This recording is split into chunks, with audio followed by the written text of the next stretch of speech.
So it looks like you're going to be skating with Anthony Duclair tonight. What does he bring to a line with you? What kind of comedy do you think you guys can have together?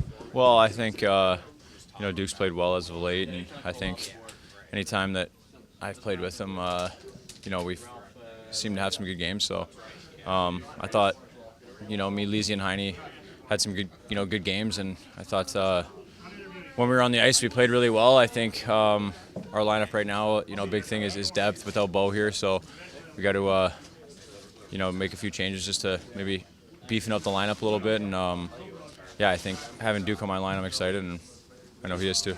Obviously, the other night kind of showcased that shot that we all know is there, but was that maybe kind of a good kickstart for him to kind of get his groove back? Yeah, he's one of those guys where you give him a chance, and he's got a good chance of going in. I think he's always been like that. He's always been a guy that you put him in a spot to score, and he's a goal scorer at heart. I think so. I like playing with guys like that. What have you seen from Cal Richie of late? Obviously, he's been getting some looks on the power play with you guys as well. Just what have you seen from him as he's kind of starting his NHL career here? I think he's doing a heck of a job. I think every day I see a little bit of growth in him. I think his patience on the ice. He's got great IQ, and then furthermore, just him being more comfortable in game situations, playing more minutes, being in different situations. You can't come in the NHL and immediately get that timing down. The game is so fast and so tight, and I really think he's come around quickly. And with that, it's because he's got such a good head on him and really sees the ice.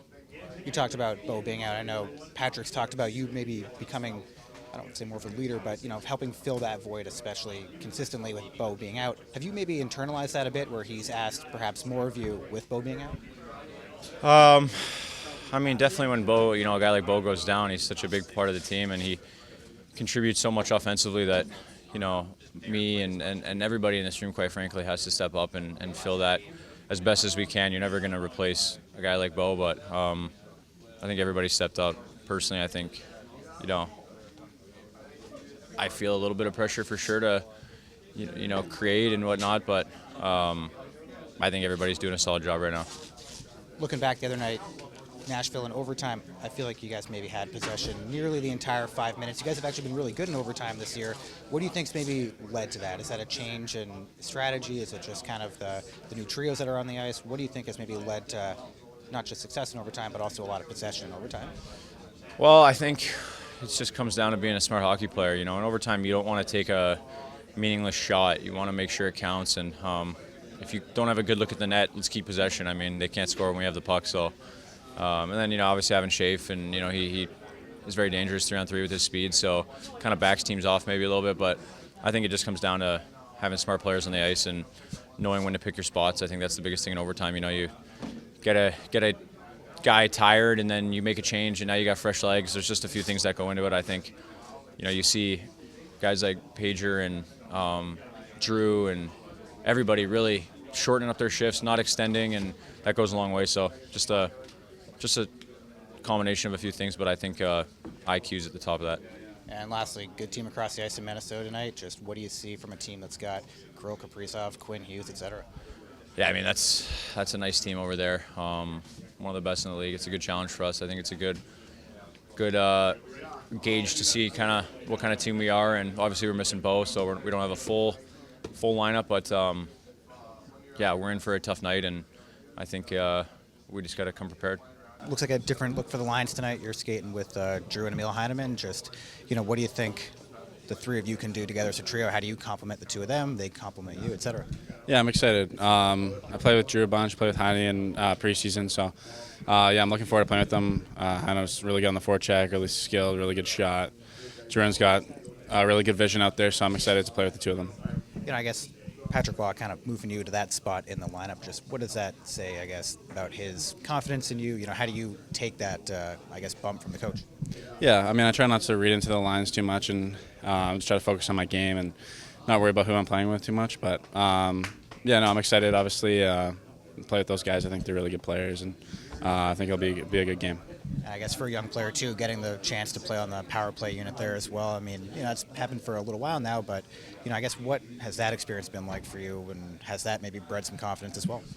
Yeah, I think, I think they want that kind of like ready look on the goal line. So I'm trying to be there for Barzal for an out, and just trying to make some plays. And I'm kind of learning as it goes. We're about halfway through the season, a little over halfway. Just, how has the season been for you overall when you're kind of thinking about your first full year in the NHL? Yeah, I'm really enjoying it. Obviously, our team's having some good success, and I'm glad to be a part of it. And I think I'm learning. I'm growing my game a lot every day, so it's been really good so far. What has been the biggest learning, if you could put your finger on it? So I put my finger on one thing, but I mean, you got to be good at all the small details, and I think that's the biggest thing is watching extra video, kind of having more confidence to make those plays, and those smaller details kind of become muscle memory, I guess, as you go along. So I think that's probably been the biggest thing.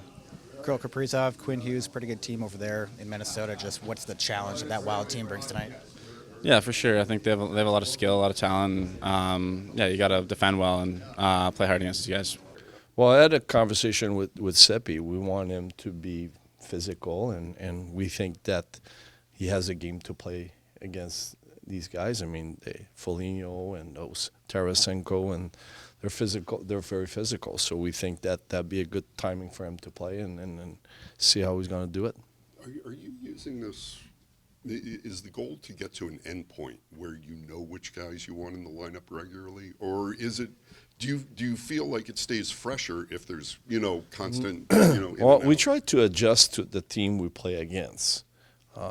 Tonight we're playing against they're tied for second overall in the NHL. So I mean, this is a very good hockey team, and we're going to balancing our lines. That's why Duclair is going to play with Barzal and Anders, and we're going to have Duclair playing with Ritchie and Einman, and then we're going to have Shabby playing with Pajot and Holmstrom, and Seppi's going to play with Casey and Gacom. So, I mean, we're going to balance our line, and we always look at who we're playing against, and I think that's the beauty of our game. I mean, you have to adjust to different teams, and that's exactly what we're doing here tonight. It doesn't guarantee any results, but, I mean, that's the plan. As you pre-scouted the Wild, right? Yes. You played them once before they got Quinn Hughes. Now they have Quinn Hughes. What sort of impact did you see in the tapes that he's made? Well, first thing is I think the players were excited about the trade. I mean, they've been playing really well since he's been here. I think they're 5-2-3 or 6-2-3 in their last. 5-2-3 in the last 10 games. So I mean, they've been playing some good hockey. They've been on the road a lot, and so I'm sure it brings a lot of energy. But I mean, they got really good players up front as well. So this is a team. This is a team that's very well balanced. So it'll be a good challenge for our team. What have you seen from Ritchie to have you bumped him up to the power play this year? Now playing with Heineman, what has he done in your eyes to get those opportunities? Well, I mean. He's got beautiful skills. The goals that he scored, if it's against Jersey, right in close, or if it's a game against Toronto, I mean, the goal that he's been scoring, I mean, tells us that there's something there for us, and we believe that he's capable of playing a solid 200 feet game, and the fact that he's playing with Joe and Heine, I think it's going to help. I mean, they're going to help him to, also. So two solid vets playing with him, I think that's going to help his game. What have you seen from Tony DeAngelo lately? I'm happy with him. I love. I mean, the fact that he, supports the attack. Been great partner for Pelly. I know that Pelly's been playing really good hockey, but I mean, I feel like they're both helping each other, and offensively, he's throw pucks at the net. I mean, no, I'm very pleased with his game. The guys who can skate at a certain level, like a Schaefer, or even a Quinn Hughes, Makar, or even guys from your era, right? Do you see a common trend as to why they can do what they can do? Those guys? Yeah. I think that's the game today. I mean, I'm not saying the game is a lot faster than when I was playing, but I feel like the skills and the execution is to another level. And seems to me that the players that have speed tends to have success.